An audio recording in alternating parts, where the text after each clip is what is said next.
Peut-on encore croire à l'invincibilité des fronts modernes après la chute d'Iskra? Ce bastion ukrainien, vanté durant des mois comme imprenable, a été balayé en moins de 48 heures. Comment une telle forteresse, construite selon les meilleurs standards, a-t-elle pu disparaître aussi vite? Pourquoi ce séisme militaire reste-t-il à peine évoqué dans les médias occidentaux? Ce n'est pas un simple revers, ni un accroc sur la carte, c'est l'effondrement fulgurant d'un symbole, une position censée résister durant des mois qui s'écroule en 2 jours à peine. Tranchées, bunkers, dépôts, tout un système pourtant jugé indestructible s'est disloqué sous les yeux stupéfaits des analystes et stratèges. Derrière Iskra, il y a plus qu'une défaite locale. C'est le signe d'une révolution tactique brutale. Innovation, renseignements affûtés et manœuvres éclairs ont pulvérisé le modèle fortifié qui dominait jusque-là. Les rapports de force changent, les dogmes volent en éclats, mais l'opinion occidentale reste dans le brouillard. Les images d'entrepôts de munitions occidentales abandonnées, de soldats fuyant dans la panique, sont minimisées, voire tues. Pourquoi ce silence? Que cherche-t-on à épargner au public? Refuser d'affronter cette réalité, c'est s'exposer à des pertes colossales, à une crise de crédibilité, voire à la perte de position stratégique majeure. Ce qui s'est passé à Iskra n'est pas un incident isolé, mais un avertissement. Ignorer la vérité du terrain, c'est se condamner à la désillusion et à subir les conséquences d'un bouleversement stratégique désormais inéluctable. Mais que s'est-il vraiment passé dans les tranchées d'Iskra? Pour comprendre ce basculement, il faut revenir sur les heures décisives qui ont tout fait basculer. Iskra, le verrou logistique dont personne n'imaginait la chute. Pendant des mois, ce nom incarnait la certitude, un rempart mythifié sur la carte du front. Mais en moins de 48 heures, ce bastion s'est effondré, balayant tous les pronostics occidentaux.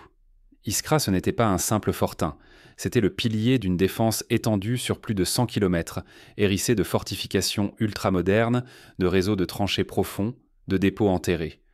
Par cette place forte transitait dans la quasi-totalité des vivres et des munitions alimentant des dizaines de garnisons. Sa chute déclenche une onde de choc immédiate. Toute la logistique ukrainienne vacille. Rien n'avait été laissé au hasard. Ingénieurs militaires, logisticiens, commandants locaux, tous avaient anticipé, renforcé chaque poste, multiplié alertes et stocks. Des semaines de travaux, d'exercices, de simulations pour rendre Iskra invincible. Pourtant, face à une innovation tactique et un renseignement adverse redoutable, tout s'est effondré. 2 jours ont suffi pour faire voler en éclats le mythe d'Iskra. La catastrophe est totale. Perte du contrôle sur plus de 100 km, effondrement du ravitaillement, panique dans les garnisons voisines. Les signaux d'alerte sont devenus cris de détresse. Ce n'est plus une simple défaite locale, c'est la crédibilité même de l'état-major à Kiev qui vacille et le modèle ukrainien qui révèle ses failles. Ce basculement ne se limite pas à une carte. Il bouleverse la dynamique stratégique du conflit, prenant à revers analystes et alliés occidentaux. Pour l'Ukraine, c'est l'équilibre du front et la confiance dans les lignes arrières qui s'effondrent. Mais comment une place aussi préparée a-t-elle pu tomber si vite? Pour comprendre, il faut revenir sur les semaines qui ont précédé l'attaque. La forteresse, censée incarner l'invincibilité, s'est retournée contre ses propres défenseurs en une nuit. L'effondrement d'Iskra dépasse la défaite locale. Il s'agit de la faillite d'un modèle en apparence inébranlable, avalant d'un coup toutes les certitudes accumulées côté ukrainien. Dès les premiers instants, l'offensive russe s'est révélée d'une précision chirurgicale. Des mois de collecte de renseignements ont permis à l'ennemi de pénétrer chaque strate de la défense ukrainienne. À la faveur d'un réseau d'agents et d'une observation constante, chaque détail de la routine militaire, chaque mouvement de matériel, chaque faiblesse a été disséqué et intégré dans une matrice implacable. Ce capital d'informations, invisible mais décisif, a pesé plus lourd que le béton ou l'acier. Dès le déclenchement de l'assaut, les communications ukrainiennes ont été anéanties. Radios brouillées, postes de commandement coupés, ordres égarés dans le brouillard électronique. La chaîne de commandement s'est délitée en moins de 10 minutes.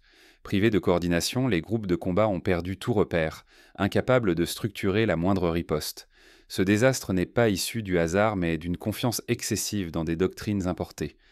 L'armée ukrainienne, fidèle aux manuels occidentaux, avait érigé ses défenses selon des schémas éprouvés en Europe. Fortifications massives, stocks de munitions à portée immédiate, effectifs concentrés dans des points jugés inexpugnables. Mais ce modèle, adapté aux guerres conventionnelles, s'est révélé impuissant face à un adversaire misant sur la fluidité, la surprise et la guerre électronique. Les choix logistiques se sont transformés en pièges. Les dépôts de munitions, massés près des zones habitées, sont devenus des cibles faciles dès la première brèche. Impossible de s'y rendre ou de les évacuer sans exposer la population civile. Les soldats, eux, n'avaient aucune profondeur tactique pour se replier ou se regrouper.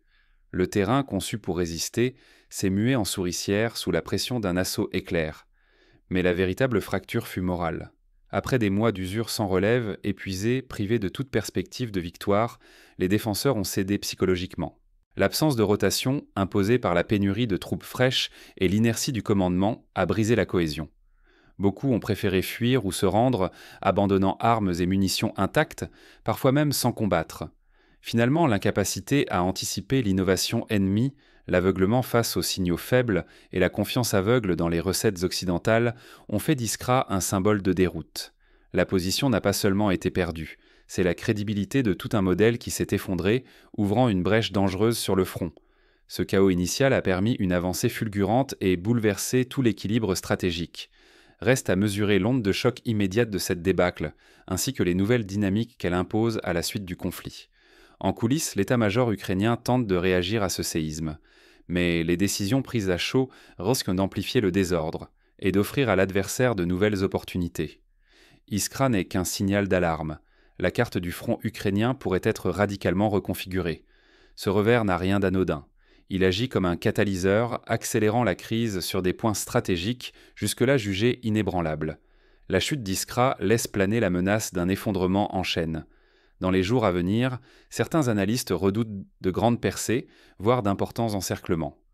Là où la défense semblait solide, des failles s'ouvrent, risquant d'isoler des unités entières et de transformer des réseaux de tranchées en véritables pièges. Le spectre de pertes humaines et matérielles massives plane sur l'ensemble du front. Au sein des garnisons ukrainiennes, la panique gagne du terrain. Les images d'Iskra circulent comme un sombre présage, sapant la confiance des soldats et semant le doute parmi les alliés occidentaux.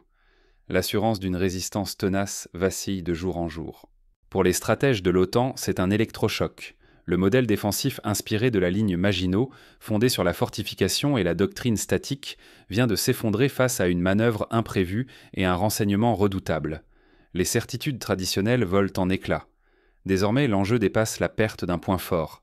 C'est la pérennité de la défense globale qui est remise en cause, menaçant de discréditer les stratégies occidentales et d'engloutir des ressources inestimables. Chaque brèche pourrait entraîner des répercussions diplomatiques et stratégiques majeures.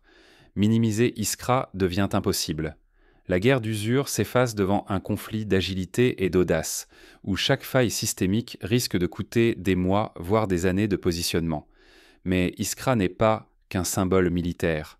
Ce choc s'infiltre déjà dans les discours politiques et les opinions publiques, bouleversant les équilibres hors du champ de bataille. Ce fiasco stratégique incarne une leçon universelle.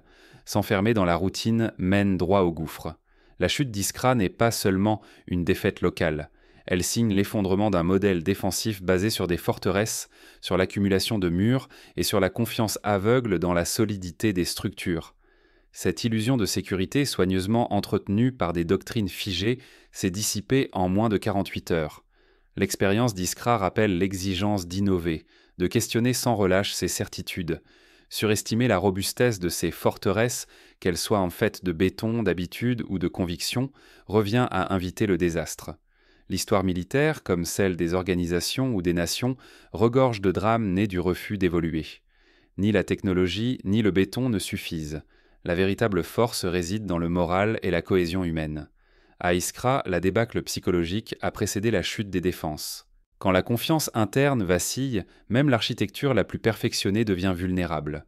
Ce facteur humain, invisible mais essentiel, façonne la résistance ou précipite la chute sous la pression. Autre leçon, l'importance vitale du renseignement et de l'adaptation. L'opération d'Iskra l'a démontré, déchiffrer l'ennemi, anticiper, ajuster ses plans avec agilité surclasse toute doctrine statique. Ceux qui persistent à analyser les signes faibles et à innover gardent eux toujours une longueur d'avance. Enfin, le déni, qu'il soit médiatique ou politique, est un piège mortel. Minimiser un revers, repeindre la réalité en rose, c'est refuser d'apprendre. Ce n'est pas qu'une question militaire. Chaque organisation, chaque nation, chaque individu risque de tomber dans le même piège s'il s'accroche à ses succès passés au lieu d'affronter les vérités dérangeantes. C'est ainsi qu'on dilapide des ressources, qu'on perd sa crédibilité et qu'on s'expose à l'effacement. L'enjeu ici dépasse l'Ukraine. La tentation de croire que l'on est à l'abri alors que le monde change est universelle. Refuser la remise en question, c'est risquer les mêmes chutes, quelles que soient nos forteresses. Préserver l'avenir implique d'accepter les signaux d'alerte et de repenser sans relâche nos certitudes. Face à cette nouvelle donne, agir devient impératif. Mais comment cette déroute est-elle devenue possible, malgré tant de préparation et d'avertissement? Pour comprendre, il faut remonter aux choix stratégiques opérés bien avant la tempête. Refuser le confort des certitudes. Toute ligne Maginot porte en elle sa propre faille. L'histoire avance rarement en ligne droite. L'effondrement d'Iskra prouve qu'aucune fortification, même jugée inébranlable, n'est à l'abri de l'imprévu. En moins de 24 heures, un modèle défensif vanté s'est dissous sous la pression d'une innovation brutale. S'accrocher à des dogmes, c'est ignorer que le réel change, parfois sans avertir. L'aveuglement volontaire coûte plus cher qu'une défaite. Il consume la confiance, l'élan et l'espoir. S'enfermer dans des illusions, c'est risquer de perdre non seulement des positions, mais aussi toute crédibilité politique sur la scène mondiale.